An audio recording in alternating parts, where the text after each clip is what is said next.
Bonjour, salut, très chers amis internautes. Je viens par cette courte vidéo à partir de ces beaux paysages que nous offre le lac de l'Odeur ici en Belgique, vous entretenir au sujet des informations que nous avons de Kinshasa.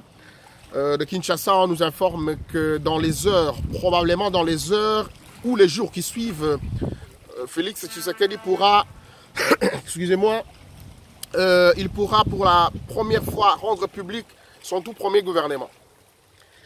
Il vous souviendra que nous avons mené une campagne de sensibilisation autour du chef de l'État pour lui dire que Kabila n'est pas venu vers lui parce qu'il l'aime. Kabila n'est pas venu vers lui parce qu'il y a une convergence idéologique. Kabila est venu vers lui parce qu'il a le souci de reconstruire le pays, qu'il y ait une cohésion nationale. J'ai rappelé que Kabila est venu vers Félix Tshisekedi tout simplement parce qu'il y a une clameur publique du peuple congolais qui pourchassait Kabila par rapport aux crimes qu'il a commis, aux crimes contre l'humanité, aux crimes économiques, à la gabegie financière, à la trahison dont le peuple congolais a été l'objet de la part de Kabila et de ses chanteurs. C'est de cette façon que le peuple le pourchassait à travers un processus, le processus électoral qu'il a lui-même organisé dans l'aquarium. Il vous souviendra que je parlais très souvent des élections dans un aquarium, que le peuple a finalement cassé.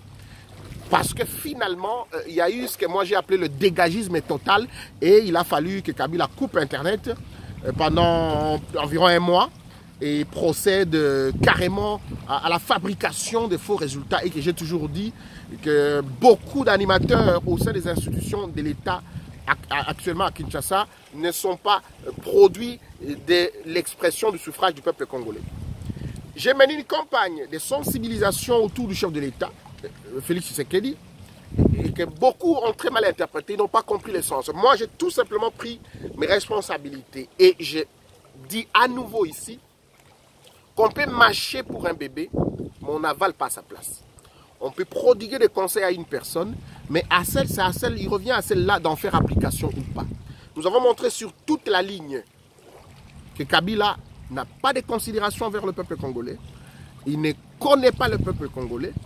Il porte l'épée sur le peuple congolais. Je ne vois pas aujourd'hui Kabila dans la disposition, de la prédisposition de prendre le ministère de la Justice parce qu'il veut rendre justice aux Congolais. Sinon, il aurait déjà institué et sollicité la pétition des Congolais afin que nous ayons, ne serait-ce que le tribunal pénal international pour des millions de morts. Kabila est lui-même porteur de l'épée sur les Congolais.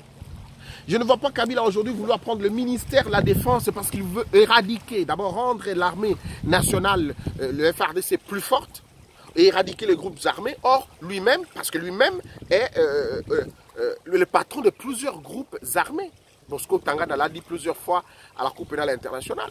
Je ne vois pas aujourd'hui prendre le président, M. Kabila, prendre les mines parce qu'il veut moderniser les secteurs miniers chez nous, qu'il veut construire des écoles ou des usines de transformation de nos minéraux. Non, c'est tout simplement vouloir nous assujettir et prendre ces ministères-là pour entretenir les groupes armés, les éléments, les tueurs, ceux qui sont des exécutants des sales missions la nuit chez les acteurs politiques, notamment de l'opposition. Voilà l'objet pour lequel il est en train d'arracher ces ministères de la part de son éventuel, je dis de son allié que le président Tshisekedi. Donc, nous sommes dans un contexte où le président Tshisekedi hérite d'une part de son père, du parti de son père, l'UDPS, qui est un parti qui est un patrimoine national, il faut le dire, avec l'idéologie de servir le peuple dans sa deuxième phase de combat. Tshisekedi a consacré son temps à travailler autour de la démocratie et de l'état de droit.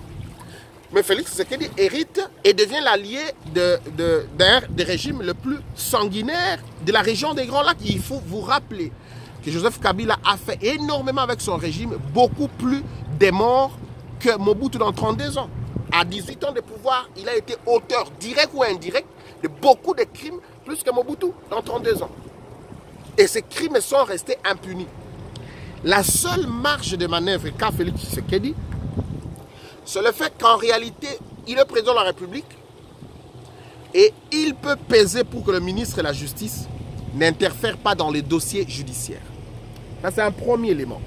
Un second élément étant le commandant suprême. celui qui nomme les généraux et qui les révoque. C'est celui qui conduit et qui dirige le Conseil supérieur de la défense, le Conseil national de sécurité. C'est le chef de l'État qui en est le patron. Ce sont les seules marges de manœuvre qui lui restent. C'est à lui de voir, de rentrer dans l'histoire par la grande porte, parce que c'est nous qui allons l'élever en héros. C'est nous. Lorsque les moments venus, je parle très bien, le moment venu, mais il ne faut pas que ce soit tard. Parce que, une parenthèse, quand Kabila aura fini à poser les mines, les pièges contre Félix Tshisekedi, vous verrez que Kabila n'aura plus besoin de rencontrer Tshisekedi. Parce que jusqu'à présent, les plusieurs rencontres qu'il y a entre les deux personnalités relèvent de la demande qui est souvent faite par Kabila, de vouloir rencontrer Tshisekedi. Mais le moment venu, quand Kabila sera sûr d'avoir positionné les siens, ses tireurs de ficelles et ses snipers partout, il n'aura plus besoin de Félix Tshisekedi. Il va faire parler ces gens. Ça sera alors nos compatriotes congolais, les Jani Mabunda. Ça sera nos compatriotes congolais totalement vendus, les Tambwe Mwamba, les criminels.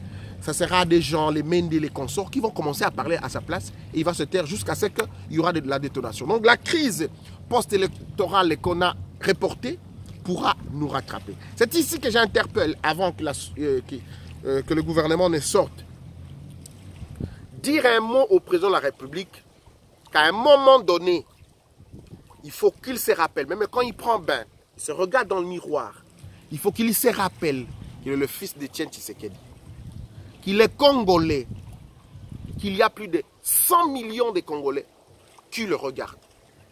Va-t-il privilégier Kabila et prendre, partager? Félix Tshisekedi n'a pas encore de crime. Tshisekedi n'a pas encore de crime. C'est Kabila qui est criminel et qui traîne le bruit des casseroles derrière lui. Il a commis énormément de crimes. Félix Tshisekedi va-t-il accepter de partager le bilan négatif, totalement négatif, des 18 ans de Kabila? Ou va-t-il, le moment venu, travailler pour qu'en réalité, l'on donne du repos à ces peuples-là? J'ouvre une autre petite parenthèse. Regardez l'injustice commise par l'ensemble de la communauté internationale, mais aussi des Congolais, envers nos compatriotes de Beni et Butembo. 3 ou 4 injustices qu'il faut réparer, même dans la nomination des animateurs de ces institutions. Nos frères de Beni et Butembo, on les a privés les élections intentionnellement. Ils n'ont pas de président. Beni et Butembo n'ont pas un chef de l'État. Vous avez dit, allons avec ou sans Beni et Butembo, on va aux élections. Bon, pour eux, ils n'ont pas de président. Ils n'ont pas de président. Et ce peuple-là a envoyé un message au monde entier, organisant ses propres élections. Le message qu'ils ont envoyé, c'est qu'ils sont congolais. Le deuxième message, le message qu'ils ont envoyé, c'est dire Ebola dont on nous dit n'est pas un handicap pour nous exclure des élections. Deuxième élément, on tue l'humanité tout entière. La communauté internationale expérimente comment on tue un être humain avec autant de cruauté dans cette région de Beni, Butembo, Ituri, etc. Alors qu'à 0 mètre, nous avons la plus grande mission des Nations Unies au monde, avec 18 000 hommes de casques bleus et 3 000 civils qui travaillent dans leur administration. 1 milliard de dollars qu'a la MONUSCO, la mission des Nations Unies, pour la stabilisation du Congo. Mais j'appelle ça la stabilisation de l'insécurité, de l'instabilité. Cette population de Beni et de Butembo va encore connaître la maladie d'Ebola, dont aucun médecin ne sait nous dire aujourd'hui si les vaccins qui viennent de l'étranger sont des vaccins qui ne seront pas... je ne saurais pas commenter longuement sur cette question. Mesdames, Messieurs, les conseils que nous donnons au président de la République relèvent du fait qu'il y a une fibre patriotique qui nous anime. C'est à lui de définir. Parce que ce même peuple, le peuple là, on ne le défie pas.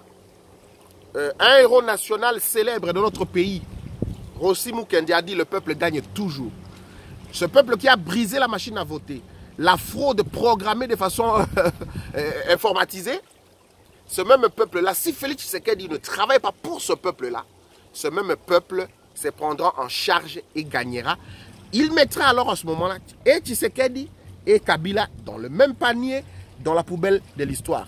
Je termine avec un mot parce qu'il y a de l'amalgame beaucoup. dans ce que nous disons au Congo. Les Congolais n'ont pas la dette des Tshisekedi. Des Tshisekedi comme famille et des Tshisekedi comme UDPS. Les Congolais ont plus soutenu Tshisekedi. Tshisekedi a été aux institutions de l'État, le père, avec Mobutu aux années 60. Ensuite, il est venu à l'opposition. Il faut dire qu'il y a beaucoup de gens qui sont morts pour soutenir Etienne Tshisekedi. Et ils n'ont pas vu l'aboutissement. Beaucoup de morts, même dans les sièges de partis politiques. C'est même Kabila a grillé des gens. Il n'y a jamais eu de procès. À l'époque, votre Caméré, c'est celui qui était à la cité de l'Union africaine en train de sabrer champagne avec Edem Kodjo et consorts. Donc, les Congolais n'ont pas de dette envers l'UDPS et envers les Tshisekedi. C'est les Tshisekedi qui ont la lourde dette de rendre aux Congolais le soutien qu'ils ont bénéficié depuis plus de 35 ans. Un soutien gratuit. C'est cela. Et que donc le président Tshisekedi doit mesurer l'héritage. Et nous, les 100 millions de Congolais, qui l'aimons, nous l'aimons, c'est notre compatriote. On n'a rien à faire avec Kabila. Kabila, sa place n'est pas là-bas. Donc, c'est à lui maintenant, il est devant deux chemins. Soit il va faire chemin avec Kabila jusqu'à la fin. Et nous allons assumer nos responsabilités. Nous nous battrons pour les chasser. Nous nous battrons. Soit qu'il va tout simplement travailler les moments venus autour du peuple congolais pour qu'il y ait justice, qu'il y ait la paix, qu'il y ait du travail et que les ennemis des Congolais puissent être anéantis. Parce que nous sommes seuls au monde. Le monde entier est en train d'assister comment on tue les Congolais. Les jours où les Congolais vont se lever, on va commencer à parler de la xénophobie, etc. Cela n'est pas le cas. Mesdames, messieurs, merci infiniment. Rendez-vous au prochain numéro. À partir de Lac d'Odeur ici en Belgique, Timothée Choucha pour les internautes et mes chers compatriotes. Au revoir.